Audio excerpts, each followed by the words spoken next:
Саламатсыңдар ма балалар? Бүгін 4-ші сабақ елімнің астанасы.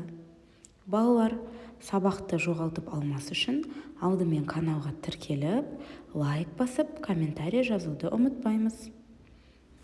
Олай болса, сабақты бастаймыз.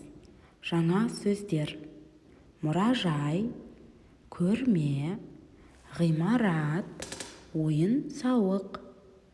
Бірінші тапсырма: тыңда, сұрақтарға жауап бер. Қайырлы күн, Асхат. Қайырлы күн, Серік. Асхат, сен Нұрсұлтанда болдың ба? Иә, болдым. Айтшы, Нұрсұлтан қандай қала? Нұрсұлтан көрікті қала. Нұрсұлтанда тарихи мұражайлар, көрмелер, биік ғимараттар, ойын-сауық орталықтары, саябақтар бар. Осы жазғы демалыста мен де барамын. Серік, жақсы барып қайтуыңа тілектеспін. Аман бол, сау бол. Міне, бізге осындай мәтін берілген екен. Мәтіннің астында 2 сұрақ бар. Асхат қай қалада болды? Мәтін бойынша жауап береміз. Асхат Нұрсұлтан қаласында болды. Ол онда нелерді көрді? Ол онда тарихи мұражайларды, көрмелер, биік ғимараттар, ойын-сауық орталықтарын, саябақтарды көрді. Төменге қараймыз, балалар. Біліп ал. Нені деген сұрақ берілген, Назар аударайық. Мен қаланы жақсы көремін. Нені деген сұрақты қоямыз. Мен нені жақсы көремін? Мен қаланы жақсы көремін. Яғни, нені деген сұрақты қойғанда қосымша н, д, т болады екен, балалар? Мен отанымды жақсы көремін.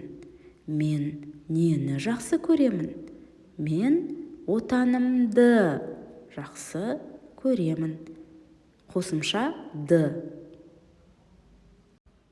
Екінші тапсырма: суреттерге қара, сұрақтарға жауап бер.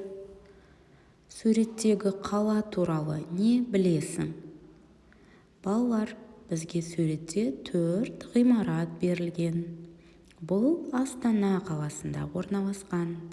Бірінші суреттегі ғимарат ол Ақорда, Қазақстан Республикасы президентінің резиденциясы. Екінші суретте Бәйтерек монументі орналасқан. Бәйтерек монументі тәуелсіз Қазақстанның символы. Биіктігі 150 метр. Үшінші суретте Хан Шатыр сауда ойын-сауық кешені орналасқан. Оның сәулеті шатырға ұқсайды, сондықтан Хан Шатыр деп аталып кеткен.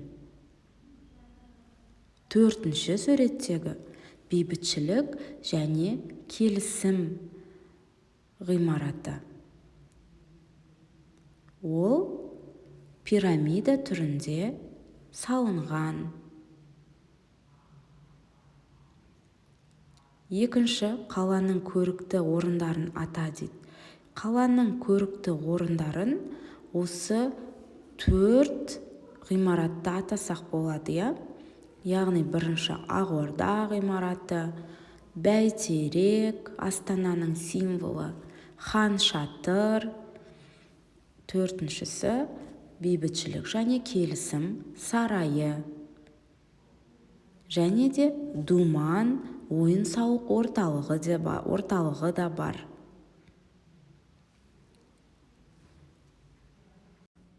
Үшінші тапсырма: көп нүктенің орнына сөздерді қойып, толықтырып оқы.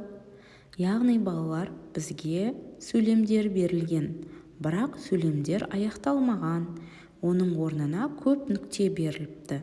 Яғни біз көп нүктенің орнына өзіміз сөздерді қойып, сөйлемді толықтырып айтуымыз қажет. Оны мен жауаптарымен көрсетемін.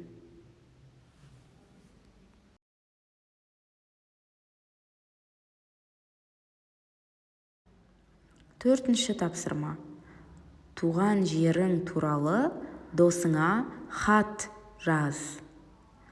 Балалар, біз өзіміздің жақын досымызға хат жазу керекпіз. Ішінде міндетті түрде төмендегі тірек сөздер болу керек. Ғимарат, тұрамын, қалада, саябақ, хайуанаттар бағы.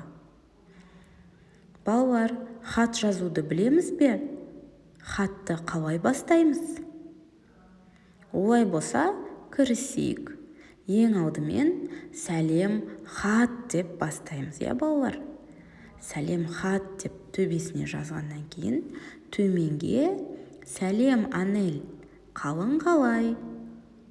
Деп досымызға хатты бастаймыз. Менің туған жерім Шымкент қаласы. Мен Шымкент қаласында тұрамын. Деп те жалғастырсақ болады. Қалада өте әдемі ғимараттар бар. Демалыс күндері анаммен саябаққа барамын. Кей күндері отбасымызбен хайуанаттар бағына барамыз. Менің туған жерім өзіме қымбат. Туған жерімнің тауы да, тасы да, ауасы да сондай ыстық. Мен туған жерімді жақсы көремін. Анель, жазғы демалыста менің қалама қыдырып кел. Бірге жақсы уақыт өткіземіз. Сау бол деп аяқтасақ болады.